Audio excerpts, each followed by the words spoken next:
بسم الله الرحمن الرحيم.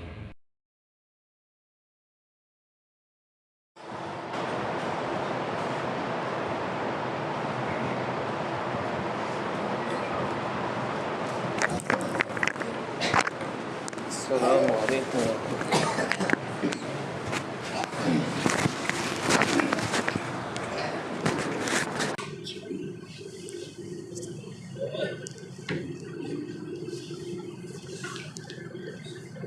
السلام عليكم ورحمة الله.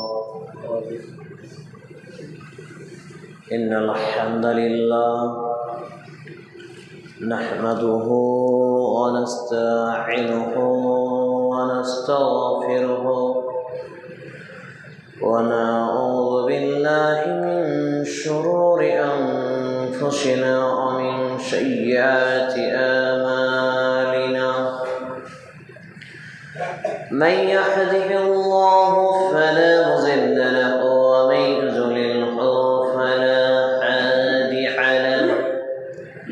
ونشهد أن لا إله إلا الله وحده لا شريك له. ونشهد أن محمدا عبده ورسوله.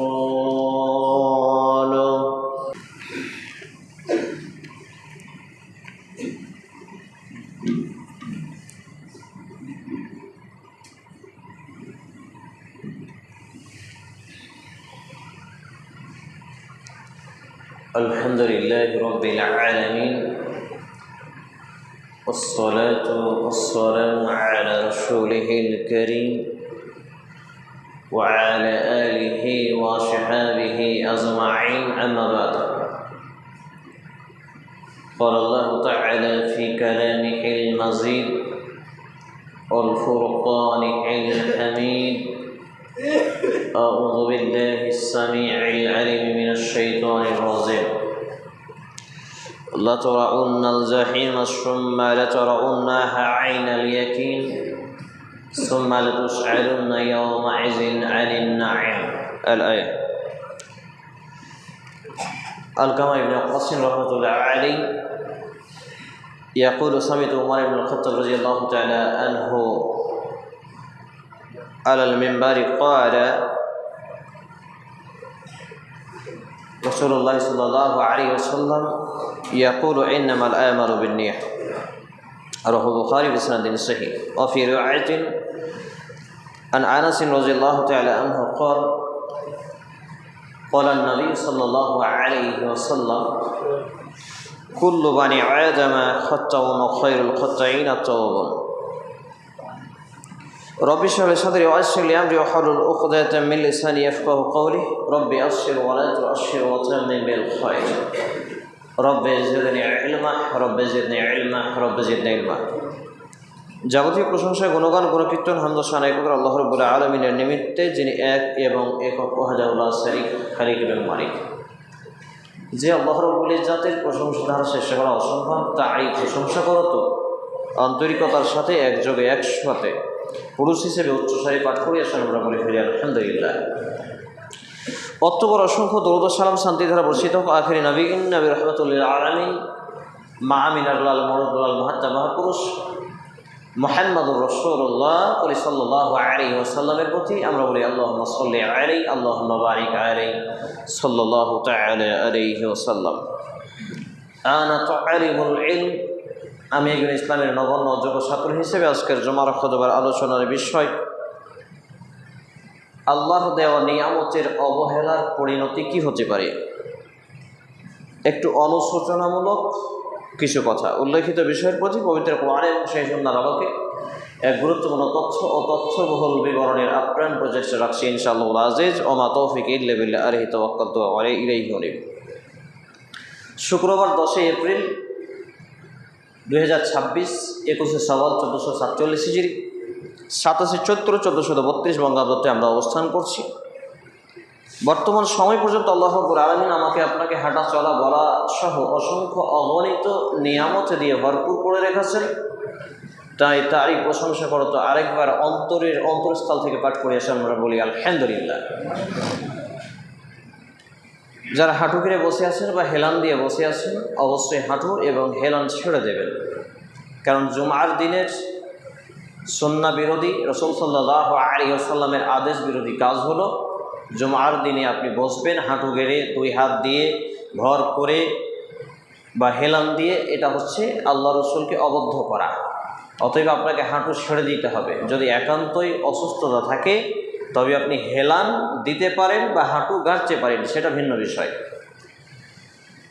তাহলে আল্লাহর দেওয়া অসংখ্য অগণিত নিয়ামত রয়েছে, তার মধ্যে একটি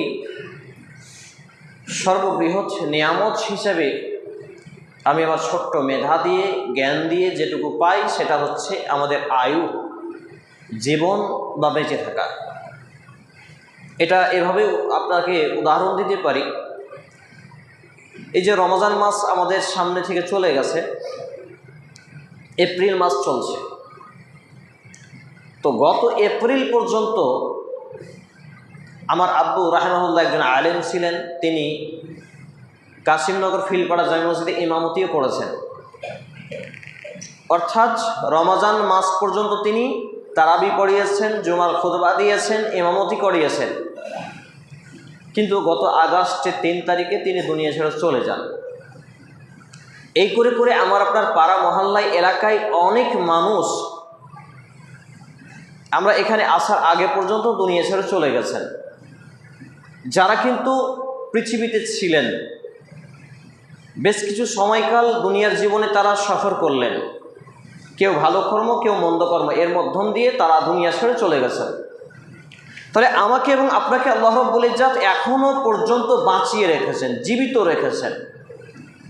তাহলে আমার এবং আপনার খারাপ কাজগুলোকে ভালোতে কনভার্ট করা, পাপের পথ ছেড়ে ভালো পথে আসা বা পাপের জীবন ছেড়ে নেকির পথে আসার এখনো সুযোগ বা সময় আমাদের আছে। হাঁটু গেড়ে আছেন, হাঁটু ছাড়েন। অর্থাৎ আমরা যারা বেনামাজি আছি, বেঁচে থাকতে থাকতেই নামাজি হতে পারবো। আমরা যারা দাড়ি কাটছাট করি, বেঁচে থাকাকালীন দাড়ি কাটছাট ছেড়ে দিতে পারবো। আমরা যারা নেশা পান করে গান বাজনা শুনি, অসংখ্য অগণিত পাপের মাঝে ডুবে আছি, তারা বেঁচে থাকলে পাপ থেকে ফিরে আসতে পারবো। কিন্তু যারা মৃত্যুবরণ করেছে তাদের সুযোগ আছে? সুযোগ নেই। তাহলে তাদের হিসাব চালু হয়ে গেছে ভালো কিংবা মন্দের উপরে নির্ভর করে। ব্যক্তি যদি ভালো হয় তাহলে তার কবরের শাস্তি মাফ হয়ে যাবে, ব্যক্তি যদি মন্দ হয় তাহলে তার কবরের জীবন থেকে শাস্তি চালু হয়ে যাবে কিয়ামত পর্যন্ত, আর এই বিচার তো হবেই কিয়ামতের মাঠে। তাহলে এখনও আমাকে এবং আপনাকে আল্লাহ রাব্বুল ইজ্জাত জীবিত রেখেছেন, বাঁচিয়ে রেখেছেন। মানে পৃথিবীর সবথেকে মূল্যবান, সবচেয়ে গুরুত্বপূর্ণ, সবচেয়ে বৃহত্তম নিয়ামত আল্লাহ রাব্বুল আলামিন আমাকে এবং আপনাকে দান করে রেখেছেন, বলি আলহামদুলিল্লাহ। এই নিয়ামতটাকে আমাকে এবং আপনাকে কাজে লাগাতে হবে। যেহেতু আল্লাহর দেওয়া অসংখ্য অগণিত নিয়ামতের পাই টু পাই করে হিসাব নেওয়া হবে। এবারে চলে আসি, আমি দ্বিতীয় খুতবা পাঠের পরে প্রথম দফায় 3টি আয়াতে কারিমা পাঠ করেছি। কুরআনুল কারীম সূরা আত-তাকাসুর 102 নম্বর সূরা 30তম পারা 606 নম্বর পৃষ্ঠা আয়াত নম্বর 6, 7 এবং 8। 3টি আয়াত আমি আপনাদের সামনে পাঠ করেছি। আল্লাহ রাব্বুল ইজ্জাত খুবই সুন্দর কথা এখানে ফুটিয়ে তুলেছেন। যদি আমাদের মধ্যে বিন্দু পরিমাণ ঈমান থাকে, এই 3টি আয়াত আমাদেরকে আজকে থেকে ভাবাবে এবং পরবর্তীতে আমাদেরকে পরিবর্তন করবে ইনশাআল্লাহ তাআলা। কিন্তু যদি এটা কোনোভাবে প্রভাব না ফেলে তাহলে বুঝতে হবে আমার এবং আপনার ঈমানেই ত্রুটি রয়েছে। অতএব ঈমানকে নবায়ন করতে হবে, অর্থাৎ নতুন করে ঈমানকে আনতে হবে। সেটা কি? আল্লাহ রাব্বুল ইজ্জাত তিনি বলছেন, লা তারাউন্নাল জাহিমা সুম্মা লা তারাউন্নাহা আইনাল ইয়াকিন সুম্মা লা তুসআলুন্না ইয়াওমা ইযিন আনিন নাঈম। তোমরা জাহান্নাম দেখবে, তোমরা জাহান্নাম দেখবে। আবার একই কথা রিপিট করছেন, সুম্মা লা তারাউন্নাহা আইনাল ইয়াকিন। তোমাদের চক্ষু প্রত্যয়মান হবে, অবশ্যই অবশ্যই স্বচক্ষে তোমরা জাহান্নাম দেখবে। তারপরে আল্লাহ রাব্বুল আলামিন যে আয়াতটি বলেছেন, এই আয়াতটি আমার রাতকে রাত ঘুম হারাম করে দেয়। সেটা কি? সুম্মা লা তুসআলুন্না ইয়াওমা ইযিন আনিন নাঈম। জীবনের ছোট থেকে ছোট, বড় থেকে বড় যতগুলো নিয়ামত আল্লাহ রাব্বুল ইজ্জাত আমাকে আপনাকে দিয়েছেন, তার পাই টু পাই করে হিসাব কৈফিয়ত নেওয়া হবে। আল্লাহু আকবার। চিন্তা করেছেন?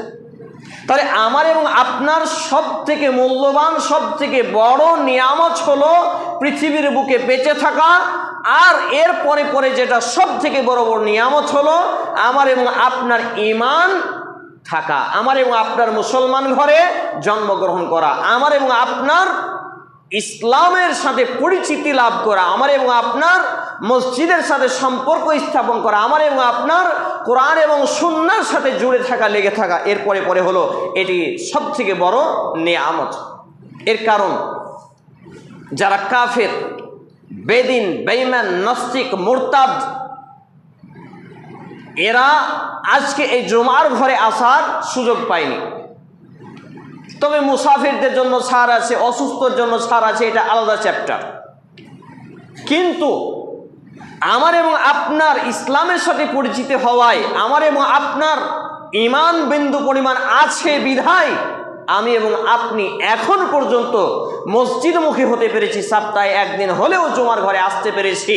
তাহলে এটা হলো তার পরে পরে একটি বড় নিয়ামত। সুবহানাল্লাহ।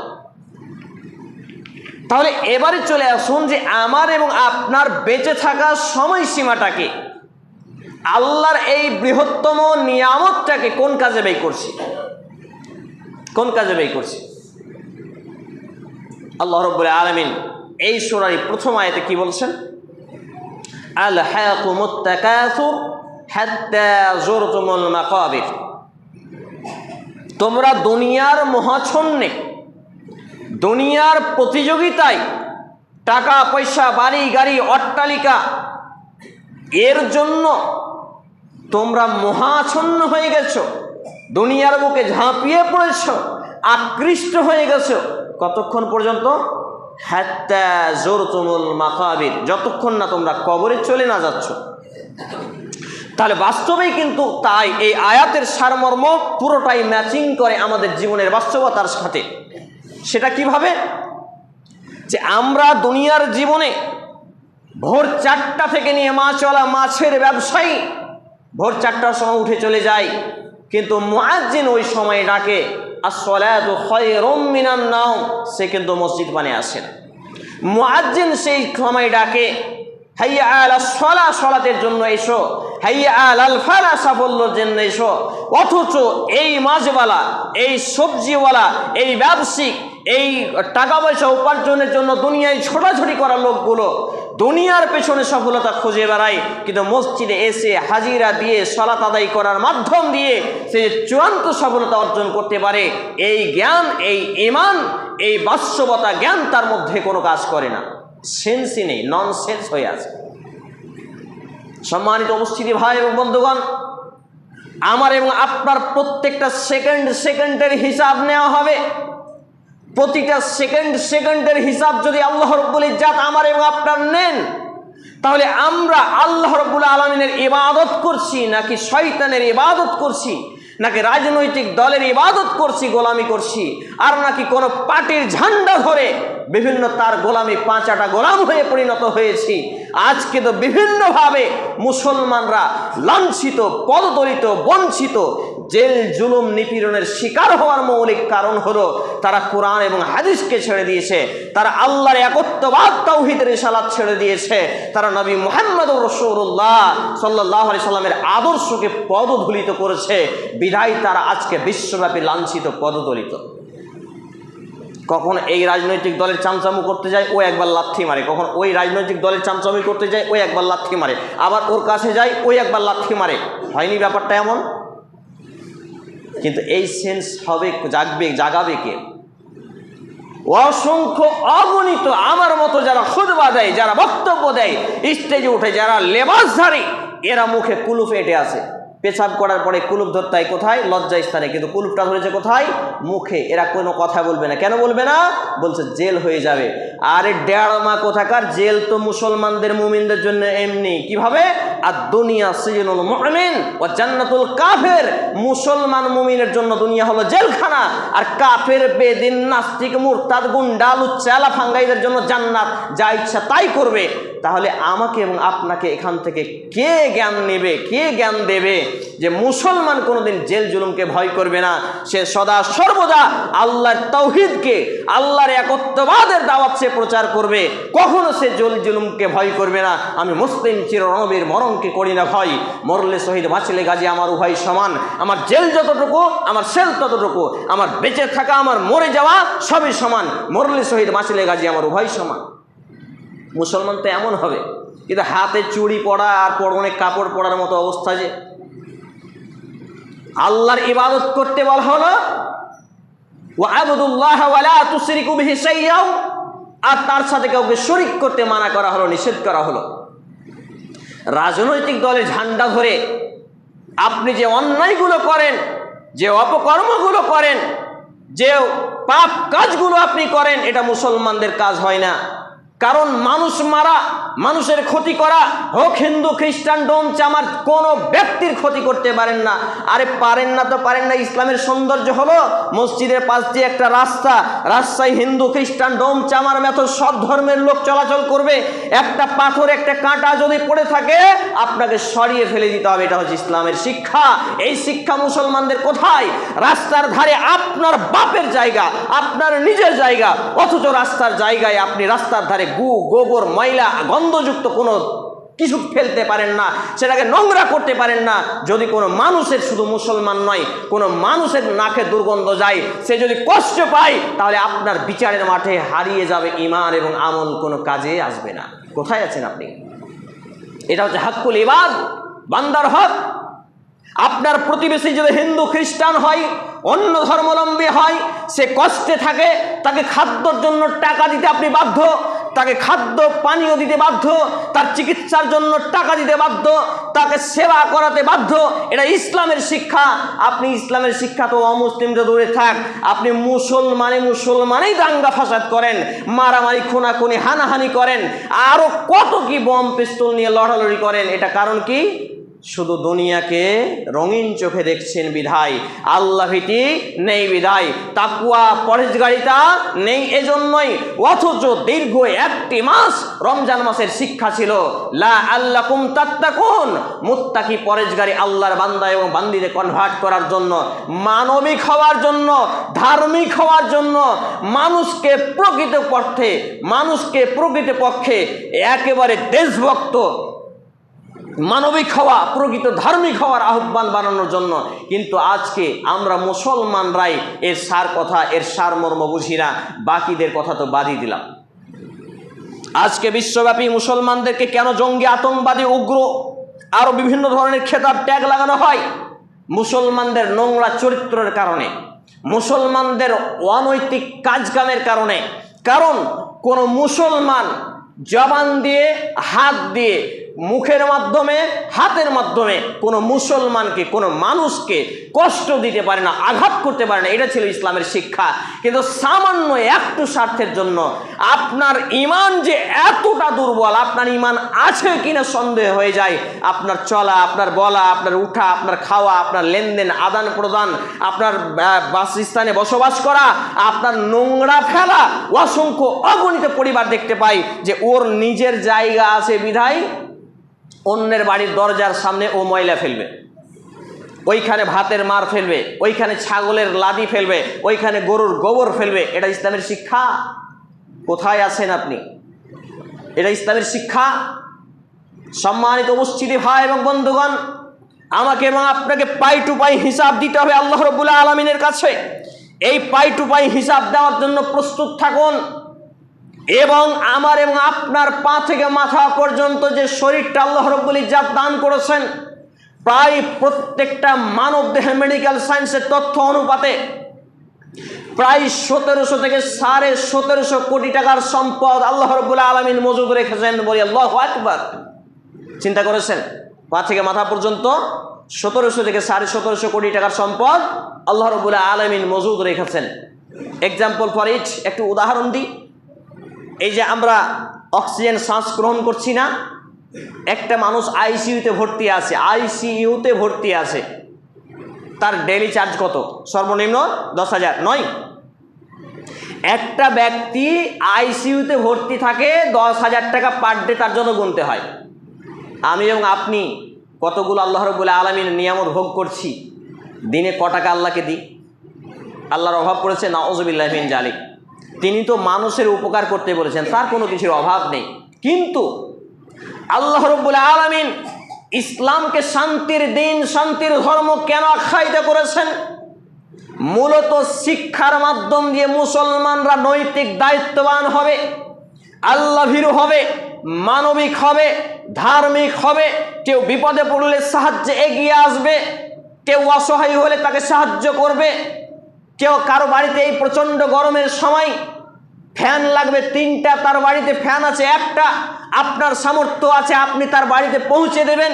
হোক ব্যক্তি হিন্দু খ্রিস্টান যেই ধর্মের, তাকে আপনি সাহায্য করবেন। এটা ছিল ইসলামের শিক্ষা। কিন্তু আপনি দাঙ্গা ফাসাদ করতে করতে করতে করতে আজকে তো আপনাকে জঙ্গি বলবে না তো কাকে বলবে গো? আপনাকে উগ্র বলবে না তো কাকে বলবে গো? নামাজে নেই, কোন দিকে মুখ করে পেশাব করতে হয় জানে না, কিভাবে কথা বলতে হয় জানে না, কার সাথে লেনদেনে কিভাবে চলতে হয় জানে না। অথচ এই ব্যক্তিরাই বলছে যে আমরা মুসলমান, নাম আব্দুল্লাহ আব্দুর রহমান ও মুক্তমুখ হলেই মুসলমান হওয়া যায় না। যদি মুসলমান হওয়া তাই যেত, তাহলে নবী মুহাম্মদুর রাসূলুল্লাহ সাল্লাল্লাহু আলাইহি সাল্লাম এত কষ্ট করতেন না, সহজেই হয়ে যেত। তার আব্বার নাম কি ছিল? আব্দুল্লাহ। তো আব্দুল্লাহ মানে কি আল্লাহর বান্দা, তাহলে তো তিনি জান্নাতি হয়ে যেতেন। কিন্তু অথচ নবী মুহাম্মদুর রাসূলুল্লাহ সাল্লাল্লাহু আলাইহি সাল্লাম সহিহ মুসলিমের হাদিসে বলছেন যে আমার পিতামাতাও জাহান্নামী। চিন্তা করেছেন, নাম দিয়ে কখনো কেউ মুসলমান হতে পারে না। সম্মানিত উপস্থিতি ভাই এবং বন্ধুগণ, আজকে আমাকে এবং আপনাকে কর্ম পাল্টাতে হবে, ভালো কর্ম করতে হবে। এই যে ভোট, আপনি ভোটের মাধ্যমে আপনার ফায়দা কি? নেতা নেত্রীরা ফায়দা লুটে। আপনি দাঙ্গা ফাসাদ করেন, মারামারি করেন, খুন খারাপি করেন, গুন্ডামি করেন, মাস্তানি করেন, বম বাঁধেন, আরও কিছু করেন। হয়তো আপনার এখানে কেউ করে না, সোশ্যাল মিডিয়ায় বক্তব্য যাবে, বিধায় আমাকে এই কথা বলতে বাধ্য হচ্ছি। আজকে বিশ্বব্যাপী মুসলমান নিপীড়িত, নির্যাতিত হওয়ার একটাই কারণ, তারা কোরআন এবং হাদিস মানে না। তারা প্রকৃত মানবিক হতে পারেনি। প্রকৃত মানবিক যেদিন তারা হবে, তখন বিশ্ববাসী তাদেরকে বলবে শান্তির দূত। বিশ্ববাসী তাদেরকে বলবে শান্তির দূত। সম্মানিত উপস্থিতি ভাই এবং বন্ধুগণ, আমার এবং আপনার নিয়তকে পরিশুদ্ধ করতে হবে প্রত্যেকটা ভালো কাজ করার জন্য। যেই কাজটা যাকেই করব, একটা অমুসলিম হিন্দু খ্রিস্টানকে আপনি চিকিৎসার জন্য টাকা দিলেন, এটা কার সন্তুষ্টির জন্য হতে হবে? আল্লাহর সন্তুষ্টির জন্য। এই হাদিসটাই এবার আসছে। আলকামা ইবনে ওয়াক্কাস রাহমাতুল্লাহ আলাইহি ইয়াকুলু সামি'তু উমর ইবনে আল-খাত্তাব রাদিয়াল্লাহু তাআলা আনহু আলাল মিম্বারি ক্বালা সামি'তু রাসূলুল্লাহ সাল্লাল্লাহু আলাইহি সাল্লাম ইয়াকুলু ইন্নামাল আমালু বিন-নিয়াত।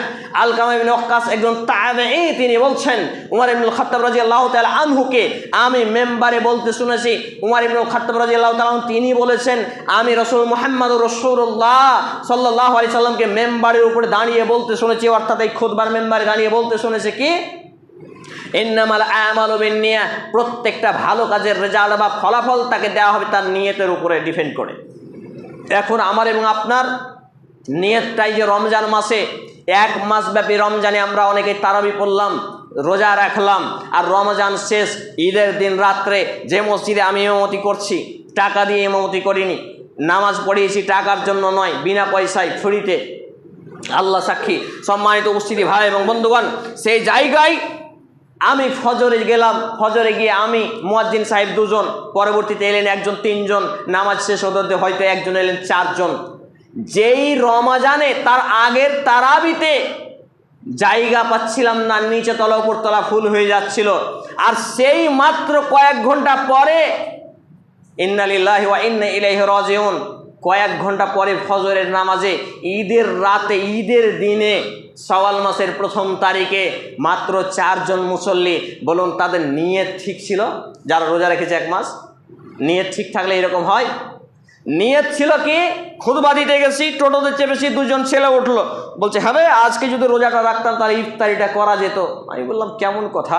বলছে বিভিন্ন ফল আইটেম, কাজু টাজু সবই দিচ্ছে ইফতারিতে, রোজাটা রাখলে তো ইফতারটা ভালো মন্দ খেতে পেতাম। নাউজুবিল্লাহি মিন জালিক। চিন্তা করেছেন? নিয়তটা কি? ভালো মন্দ খাওয়ার জন্য ইফতারি করা, ভালো মন্দ ইফতারি করার জন্য রোজা রাখা। আরও নিয়ত ছিল কি? অসংখ্য অগণিত মানুষ এই নিয়তে রোজা রেখেছে। রোজা যদি না রাখে মৌলভী সাহেব বাসি পান্তা খেতে হবে, গরম ভাত তো রান্না করে না, সবাই তো রোজা রাখছে বাড়িতে, একাই আমি না খেয়ে থেকে কি করব, এই কি খাবো, তো একটু রোজাটা রেখেই দিই। এইগুলো বানিয়ে কোনো আজগবি গল্প বলছি না, আল্লাহ সাক্ষী। মানুষকে জিজ্ঞেস করে করে এই ফর্মুলা পেয়েছি। এক লোককে জিজ্ঞেস করলাম যে আপনি নামাজ পড়েন না কেন? বলছে রোজা এটা করি না মৌলভী সাহেব, তো নামাজ কি করবো? রোজা করলে নামাজ পড়তে হয়। আর এক লোককে বললাম যে আপনি শুধু তারাবি পড়ছেন, অন্য নামাজ কেন পড়েন না? বলছে রোজা রাখছি, তারাবি না পড়লে নাকি রোজা হবে না, ওই জন্য তো তারাবিটা পড়ছি, বাকিগুলো পড়ার সময় পাই না কাজ কাম। কি আজগুবি কাহিনী! তাহলে আমাদের নিয়তটা কি বুঝতে পারছেন তো? আমরা যদি মানুষকে দেখানোর জন্য, মানুষের সন্তুষ্টির জন্য, দুনিয়ার কোনো কিছু পাওয়ার জন্য, আরও কিছুর জন্য যদি নিয়ত করে যে কোনো কাজ পাই, দুনিয়াতে ওই পর্যন্তই শেষ, পরকালে জাহান্নাম। কিন্তু আমি এবং আপনি যদি ওই একই কাজ, উদাহরণস্বরূপ ফজরের নামাজ পড়তে আপনি উঠলেন, আমি উঠলাম, আর একজন উঠলো, তিনজন উঠলো তিন নিয়তে, একজন উঠলো, আমি যদি ফজরের নামাজ না পড়ি আল্লাহ রাব্বুল আলামিন আমাকে জাহান্নাম দিতে পারেন। আমাকে সকালের প্রথমটাই আমার জন্য হতে পারে বরকতহীন, রহমতহীন, পাপের জীবন দিয়ে শুরু হতে পারে। আল্লাহর ভয় নিয়ে, আল্লাহর সন্তুষ্টি অর্জনের জন্য, জাহান্নাম থেকে বাঁচার জন্য, জান্নাত পাওয়ার জন্য একজন ফজরে উঠেছে, আর একজন উঠেছে ডাক্তারে বলেছে ডায়াবেটিস সুগার হয়ে গেছে, আপনি ফজরে উঠার পর একটু হাঁটাহাঁটি করলে শরীরটা ভালো হতে পারে, তো বলছে উঠলাম তো উঠলাম, ফজরের নামাজটা পড়ে নি। আর একজন উঠেছে কোনো নিয়তি করেনি, সাকসেসফুল কে হবে? একজন যে ব্যক্তি সুগার ভালো হবে সে সুগারের পেয়ে গেল, আরেকজন যে ব্যক্তি আল্লাহ সন্তুষ্টি সে ব্যক্তি তাই পেয়ে গেল, আর যে নিয়ত করেনি সে কিছুই পেল না। কারণ ইন্নামাল আমালু বিন্নিয়াত, নিয়ত ছাড়া কোনো কিছু আল্লাহর কাছে কবুল হয় না। একই রকমভাবে আরেকটু উদাহরণ দিই, আসরের আগে সুন্নাত আছে? আসরের নামাজের আগে সুন্নাত আছে না? সুন্নাত নেই। তা আসরের নামাজের আগে আমরা সুন্নাত নেই, কিন্তু আমরা পড়ি না? 2 রাকাত তো পড়ি। তো পড়ি কিসের পড়ি? আমি একটা মাহফিলে এইরকম জিজ্ঞেস করাতে সবাই অবাক, ইমাম সহ অবাক। আসরের আগে যে আপনি 2 রাকাত পড়ছেন, এটা কি নিয়তে পড়ছেন? ভাই মসজিদে দুখুল, তাহিয়াতুল ওযু না তো তাহিয়াতুল মসজিদ, কিন্তু আপনি কোনো নিয়তি করলেন না, এতদিন যাবত নাকি পাবেন? পাবেন না। কিন্তু আজকে যদি এটাকে পরিবর্তন করেন, যে হাদিসটি পড়েছিলাম 3টি দফায়, কুল্লু বানি আদম খাত্তাউন ওয়া খায়রুল খাত্তাইন আত-তাওয়াবুন, যে ভুলকারী তারাই, কিন্তু ভুলের পরে যারা সেটাকে কনভার্ট করে তারা হচ্ছে আল্লাহ রাব্বুল আলামিনের কাছে উত্তম। আর সূরা ফুরকান 25 নম্বর সূরা 70 থেকে 72 এর মধ্যে আয়াত আছে, দেখবেন আল্লাহ রাব্বুল আলামিন বলছেন যারা পূর্বের জীবনে ভুল করলো কিন্তু খালিস অন্তরে আল্লাহর সন্তুষ্টির জন্য তার ভুল থেকে কনভার্ট করলো, রিপেয়ারিং হলো, প্রত্যাবর্তন করলো, আল্লাহ রাব্বুল আলামিন তার পাপগুলোকে সবগুলোকে কনভার্ট করে নেকিতে পরিণত করে দেন। বলি সুবহানাল্লাহ। আমরা যদি পরিবর্তন হই আমাদের নেকি হবে ইনশাআল্লাহ তাআলা। সম্মানিত উপস্থিতি ভাই এবং বন্ধুগণ, আলোচনা একেবারে শেষাংশে এসে আমি যেটা বোঝাতে চাচ্ছি, আমাদের হাত, কান, চোখ, নাক, মুখ সহ অসংখ্য অগণিত নিয়ামত আল্লাহ রাব্বুল আলামিন দিয়ে রেখেছেন। বলেন নাকটা এখানে আছে, নাকটা যদি পেছন দিকে দিত আল্লাহ রাব্বুল আলামিন দিতেন, তাহলে খাবারটাকে এইভাবে নিয়ে গিয়ে প্লেটটা এইভাবে ধরতে হতো না? তাহলে আল্লাহ যেখানে যেটা দিয়েছেন সেটা সঠিক নয়? মনে করুন আমাদের পায়ুপথ যেখান দিয়ে মল বের হয়, ওইটা যদি মুখে দিয়ে দিত, গলায় দিয়ে দিত, পেটে দিয়ে দিত, কী হতো অবস্থাটা? তাহলে আল্লাহ রাব্বুল আলামিন যেটা যেখানে প্রয়োজন সেটা সেখানে দান করেছেন। আল্লাহু আকবার। তিনি কত বড় বৈজ্ঞানিক, তিনি আলিমুল বিজাতিস সুদূর। আমি অন্তরে কি রেখে খুতবা দিচ্ছি, আপনি অন্তরে কি রেখে খুতবা শুনছেন, আপনি অন্তরে কি রেখে খুতবা শুনতে এসেছেন, জুমার ঘরে এসেছেন, এর অন্তরের অন্তরস্থলের খবর জানেন তিনি আল্লাহ রাব্বুল আলামিন। তাহলে চিন্তা করুন আমার এবং আপনার পরিণতি কি হতে পারে। আমরা দুনিয়াতে মুখে এক কথা বলি, অন্তরে আর এক বীজ ভরে রাখি। রাজনৈতিক দলগুলোর অবস্থা এরকম। ওই জন্য আমরা বলেছি দেখুন, দেশীয় সাংবিধানিক কনস্টিটিউশন অফ ইন্ডিয়া আপনাকে অধিকার দিয়েছে, আপনি একটা পার্টিকে ভোট দিয়ে দিন, যে কম খারাপ তাকে একটা পার্টিকে ভোট দিয়ে দিন, যে মানুষের উপকার করে, হিন্দু মুসলিম বলে দাঙ্গা করে না, ফাসাদ করে না, অন্য কিছু করে না, ভোট দিয়ে দিন। কিন্তু আপনি কেন রাজনৈতিক দলের ঝান্ডা ধরতে গেলেন? আপনি কেন ক্যান্ডিডেট প্রার্থী হতে গেলেন?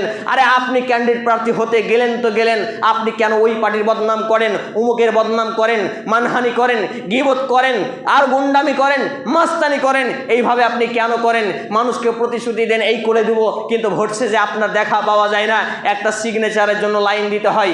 এই চরিত্র কোনো মুসলমানের চরিত্র হতে পারে না। মুসলমান সদা সর্বদা ন্যায় কাজ করবে, অন্যায়ের বিরুদ্ধাচরণ করবে, আর মানুষের উপকার করবে, সারা জীবন উপকার করবে। সময় শেষ হয়ে গেছে। সম্মানিত উপস্থিতি ভাই এবং বন্ধুগণ, আমি বলতে চাচ্ছি, আল্লাহর দেওয়া নিয়ামতগুলো যদি আমাকে এবং আপনাকে কৈফিয়ত নেওয়া হয়, ফামান ইয়ামাল মিসকালা যাররাতিন খায়রান ইয়ারা ওয়া মান ইয়ামাল মিসকালা যাররাতিন শাররান ইয়ারা। পাই টু পাই, সরিষা দানা পরিমাণ, অনুপরিমাণ ভালো এবং মন্দ কাজ আমি এবং আপনি বিচারের মাঠে দেখতে পাবো। সেই দিন আমার এবং আপনার পরিণতি কি হবে? অতএব কখনো কোনো দাঙ্গা ফাসাদ, খুন খারাপি, মাস্তানি, গুন্ডামি, বম পিস্তল কোনো কিছুতে যুক্ত হবেন না। মানুষের সাথে সদাচরণ, চোখ বুঝলেই শেষ, দিন ঘুম ভাঙলেই কাল, না ভাঙলেই পরকাল। দুনিয়ার জীবন শেষ হয়ে যাবে, বিচারের মাঠ পড়ে থাকবে, কিয়ামতের মাঠ আছে, জান্নাত জাহান্নাম আছে। এইগুলো চিন্তা করে ভালো কাজ করুন, মানুষের সাহায্য সহযোগিতা করুন, দাঙ্গা ফাসাদ মুক্ত সমাজ গড়ুন, শান্তি বজায় রাখুন, সম্প্রীতি বজায় রাখুন। এইভাবে আল্লাহ রাব্বুল আলামিনের কাছে দোয়া করি, ফরিয়াদ করি, আপনাদের কাছে অনুরোধ রাখি, আল্লাহ রাব্বুল আলামিন যতগুলো কথা বললাম সমস্ত কথাগুলো মেনে চলার তৌফিক দান করুন। আগে আমাকে, অতঃপর উপস্থিত ভাই এবং বাবা জীবনকে আমরা বলি আল্লাহুম্মা আমিন। হে আল্লাহ রাব্বুল আলামিন, আমরা যারা অসুস্থ আমাদেরকে পূর্ণ সেফায়ে কামিলা আজিলা দিন, আমরা বলি আল্লাহুম্মা আমিন। হে আল্লাহ রাব্বুল আলামিন, আমরা যারা অভাবী আমাদেরকে অভাবমুক্ত হালাল জীবিকা নির্বাহ করার তৌফিক নসিব করুন, আমরা বলি আল্লাহুম্মা আমিন। হে আল্লাহ রাব্বুল আলামিন, আমাদের যারা মুসলমান হয়ে মৃত্যুবরণ করেছে প্রত্যেকের আত্মীয় স্বজন, বিশেষ করে আমার মা, আব্বা এবং নানানি রাহিমাহুল্লাহ তাআলা, আল্লাহ তাআলা আপনি তাদের জীবনে ভুল ত্রুটি ক্ষমা করুন, তাদের কবরে শান্তির বিছানা বিছিয়ে দিন, তাদেরকে জান্নাতুল ফেরদাউস নসিব করুন, আমরা বলি আল্লাহুম্মা আমিন।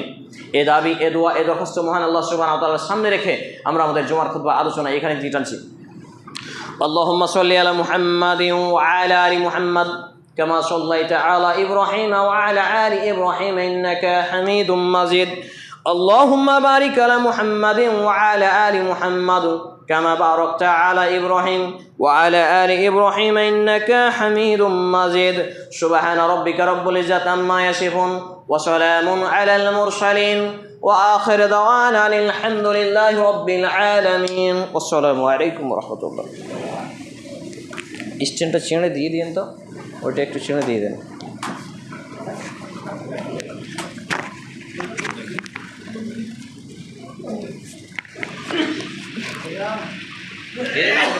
আমি ঠিক করে নিচ্ছি।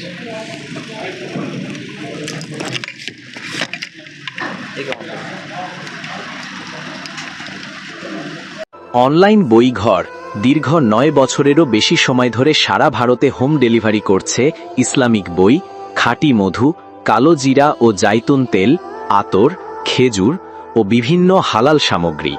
Mobile number 800 100 7990।